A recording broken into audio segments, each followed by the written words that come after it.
Hello, and welcome to The Mind of a Therapist, a podcast where we interview psychotherapists and helping professionals what they are passionate about in order to provide you with messages of encouragement and hope. The Mind of a Therapist is sponsored by Psychological Counseling Services, PCS, Healing Hearts and Transforming Lives.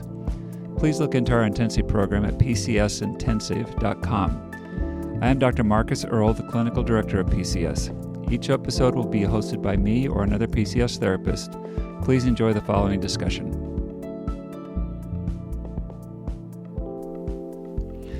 Hello, I'm Dr. Marcus Earle, your host today for Mind of a Therapist, and I'm sitting across from our therapist, Denise, Ramsay. And Denise, I'd like for you just to introduce yourself to our audience right now. Okay, well, I'm Denise Ramsay. I'm a master's level licensed clinical mental health counselor. Yeah, and so much more, but that's the beginning. Mm-hmm. So what drew you into this field? Nature and nurture here. So I am, I think, just hardwired to be a caretaker. I've always been empathetic, and I think I have a real soft spot for animals and children, and yet I work with adults, but I just have always been, since I was young, very interested in caring for others.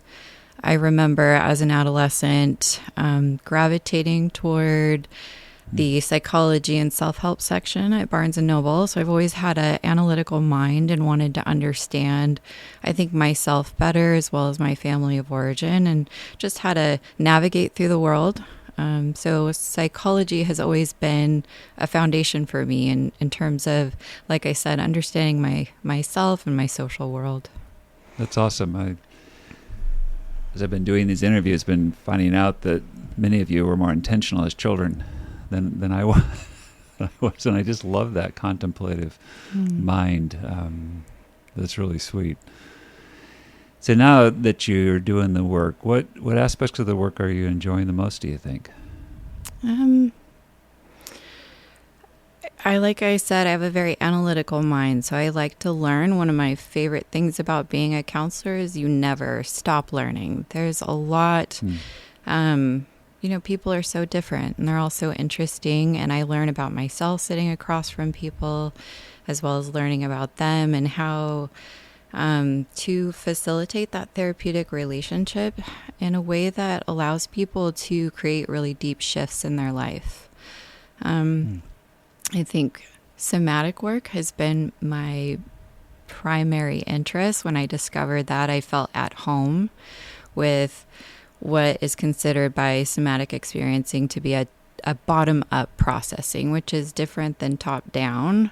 Top-down processing involves more analysis and insight. We function in our day-to-day life more from a top-down perspective, and it's really special to have a container to slow down and be mindful and focus inward and just listen for what our bodies are telling us. Yeah, so that's kind of the point with somatic, isn't it? Is to pay attention to what your body's telling you.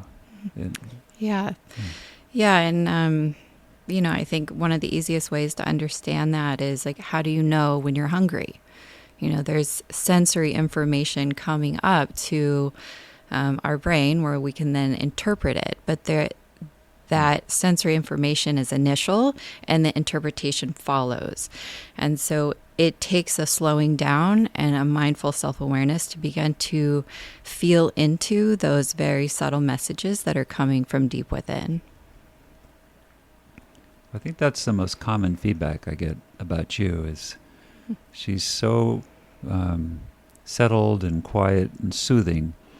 And so I think you're creating the environment that you're talking about right now, which is let's just calm down and pay attention to what's going on. Yeah. 'Cause it is tough for most of us in our society nowadays to find that space and time to where everything is still and quiet and we can listen to what's going on inside. Yeah, absolutely. I think there's a constant underlying message from society that we need to consume more, accomplish more, be more, do more. Sort of like what Brene Brown called a scarcity mindset, that gets, intentionally or unintentionally created, that taps into our fight or flight system. And we can just get really caught up in that survival mechanism, just making it through the challenges we have day to day. So it's wonderful to be in a position where you can slow down and deeply listen to what gets missed in all that busyness. Yeah. So where do you think you're headed professionally? What kind of goals do you have for yourself? I used to be so ambitious. Like I've kind of a training junkie, right? Always looking to learn. But since I landed here at PCS, I feel like I have arrived. Like this is what I wanted for myself, is to be here. Working at PCS is kind of like being part of a healthy family system. I'm part of a team of really empathetic human beings, and each one of us is unique and special in our own way, and there's so much acceptance and belonging and permission to be who you are here. And all your perfections and imperfections, it's just all okay. So it feels like a homecoming for me, and I don't actually want to go anywhere else. I think professionally I'd like to get better and better at this somatic piece and understanding how to treat people from a holistic lens. But other than that, yeah, that's about it for me in terms of goals at this point in my life. I get super excited about that. I waited for you for quite some time to get here. Yeah, it takes a lot of growth to be a counselor. You have to know yourself so well and go through your own challenges. And like you're saying, I had some growing to do before I could really be ready for this job. But I'm so excited to be here. Well, as most people would testify in my life, that I did most of my growing here, which just had its advantages and disadvantages for the people around me. So I love that you had that journey before you got here, and really enjoying that you're still on that journey for yourself. Thank you. I think Me that's too. That's for each of us so important, is to never step off the road. Yeah. Which I've done a number of times, so getting better at it. So Denise, is there anything I haven't asked about that you'd like to share with people? Yeah, what a great question. Have the courage to do this work.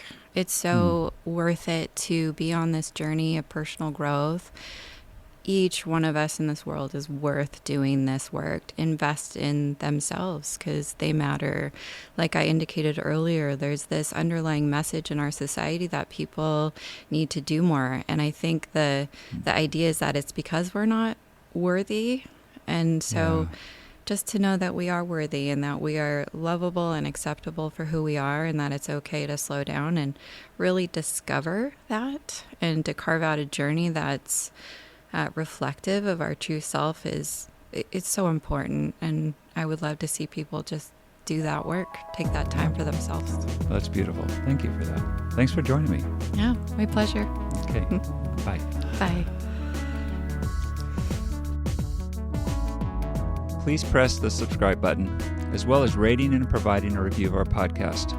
This helps others to connect with what you have been hearing. If you have any questions, please contact us at themindofatherapist@gmail.com. These questions will be kept anonymous. I want to thank Eric Price for the wonderful music you hear in this podcast. Additionally, this podcast was created to provide accurate and authoritative information on the subject matter. Although we are interviewing licensed therapists, they are not your therapist. This podcast is not intended to serve as direct medical advice and should not be used as a substitute for direct professional help. It is given with the understanding that neither the host, publisher, guest, or PCS are rendering legal, medical, or clinical professional information. If you need a professional, we encourage you to find one. Visit Psychology Today to find a licensed clinician near you.